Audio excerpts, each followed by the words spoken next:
Mike, now you need to step off. Now, we don't want to hurt you. Stop acting like a bitch and go home and watch some goddamn cartoons.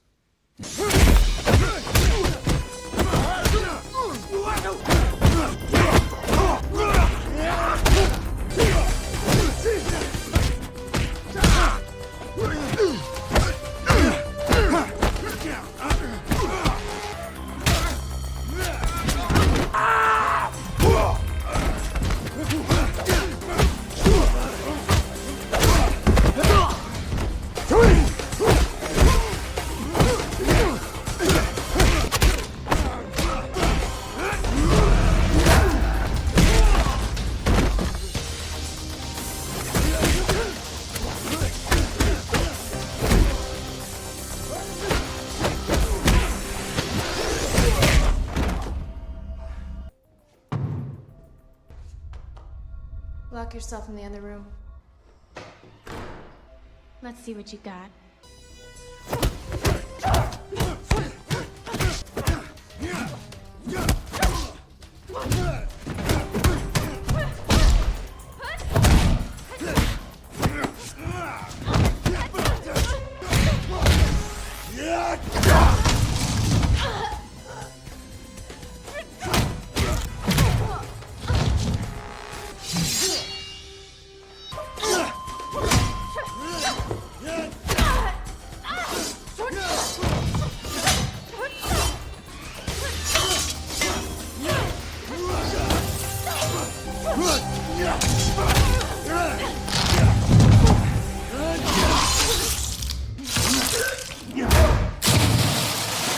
The story begins with Mike, a professional hitman working under Big Ray, a retired assassin who built his own private guild of killers for hire.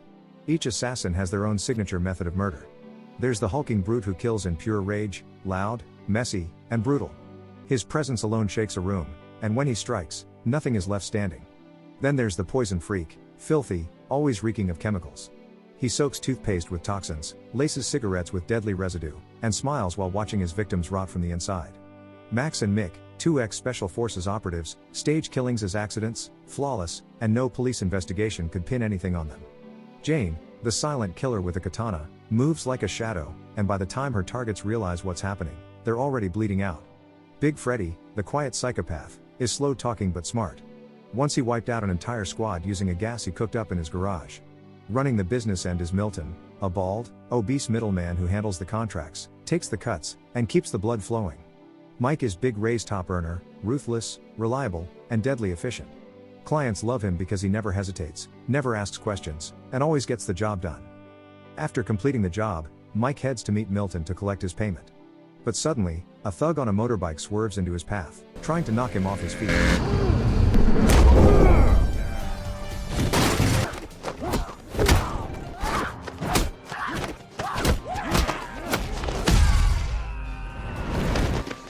You're a disgrace to my profession.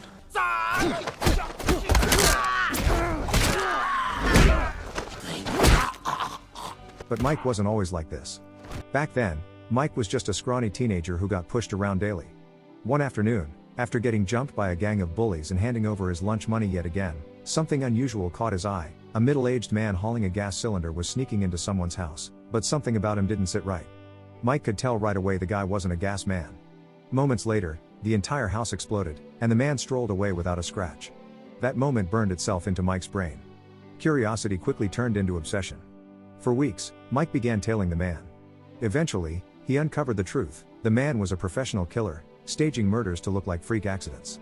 And that man turned out to be none other than Big Ray. But instead of calling the cops, Mike did something bold. He confronted Ray face to face, armed with hidden footage and a demand. He wanted to learn. He didn't care about right or wrong. He was tired of being a victim and didn't want revenge that ended in a jail cell. Ray, impressed by the kid's nerve and quiet determination, agreed to teach him the craft of killing without getting caught, how to erase a target and make it look like fate did the dirty work. Mike's first real test came fast, and it was personal, one of the same bullies who used to make him puke up lunch money every week. Soon, Mike slipped into the guy's apartment when he was not around. He taped a cash bill to the TV antenna and hid beneath the bedsheets. When the bully came back and stepped up to grab the bill, Mike exploded out from under the covers and shoved him over the railing. The guy hit the ground hard, and the mission was complete. The trick worked, but the execution was rough. Fortunately, Big Ray had been watching from below and caught the whole thing on video and made it clear, Mike had raw talent, but he was far from ready. From that moment on, Ray trained Mike like the son he never had, pushing him hard in everything from hand-to-hand combat and firearms to the dark art of making a murder look like an accident. Over the years, Mike has transformed into one of the deadliest assassins in the business. One night, he was sent to eliminate a drunk cop. The man stumbled into his home late, barely able to walk straight. Mike strangled him mid-step and kicked the chair out from under him, staging it clean, no noise, no mess, and no loose ends. Later, Mike drifted into a nearby bar to clear his head, only to catch sight of a group of loudmouth thugs cornering a woman. Oi, fat boy!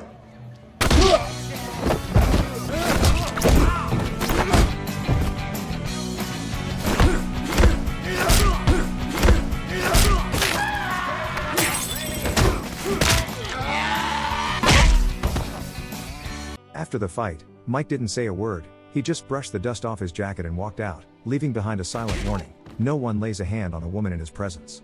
Later that night, Mike got a call from a woman, informing him Beth, his ex-girlfriend and a fierce environmental activist, was dead. According to the police, 2 burglars broke into her apartment. She suddenly walked in on them and got killed. The police identified the culprits through fingerprints, but both men turned up dead a few days later from heroin overdoses. Charlie also reveals that Beth was pregnant, and the child was Mike's. Devastated, Mike visits Beth's apartment to investigate. Using his sharp instincts, he realizes the scene was staged to look like a robbery gone wrong. The police files mention a fear of flying Beth never had, suggesting she was drugged and assassinated. Her death was covered up by planting evidence to frame 2 addicts. Fueled by rage, Mike hunts down the real killers, Mick and Mac, who admit without flinching that they took the job.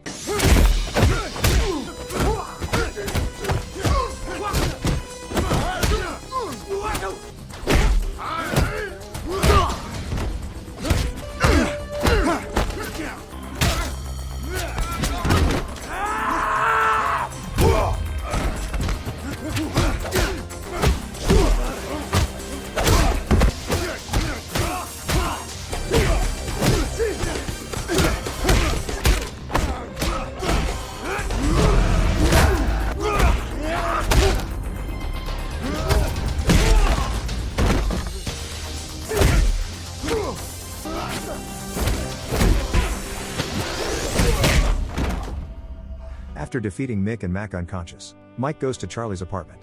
He tells her that Beth had a hard disk carrying crucial information, and the backup is at her parents' place. Suddenly, the bearded assassin of the guild stepped in to assassinate Charlie.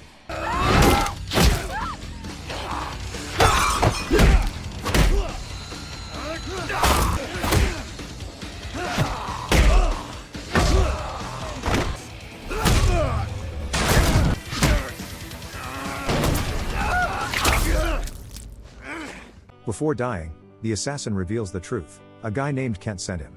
Soon, Mike comes to Kent's residence to force him to explain who is behind the request for Charlie and Beth's assassination. After seeing Mike making too many problems, Big Ray ordered the entire team of assassins to eliminate Mike. Mick and Mac went full guns blazing, killing Kent on the spot.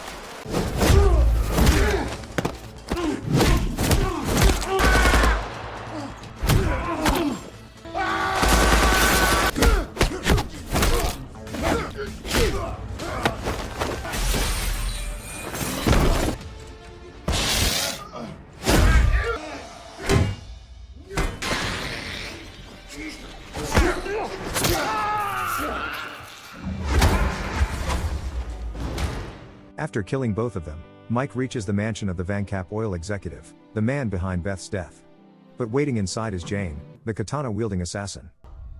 Lock yourself in the other room.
Now Jane is out of the way. The director tries to bribe Mike, promising him a hefty sum. But Mike decapitates him and doesn't give second chances. Back at Big Ray's pub, Mike plays the recording of Kent and Milton conspiring together. Everything came out, how Milton had betrayed the guild and how he sent rookies to kill Mike. Milton actually was the perpetrator who contracted the killers to murder Beth. Milton tries to deny it, but Big Ray had heard enough of him. He beats Milton mercilessly. Then Mike handed over the poison bandage. Milton dies exactly the way he lived, by someone else's hand. Everything is now plain, and even though Big Ray knows the truth, he is very unhappy since Mike has destroyed his assassin organization. In the end, he let Mike go but terminated all relations with him. Subscribe for more dramas like this, and don't forget to like this video, it really helps the channel grow.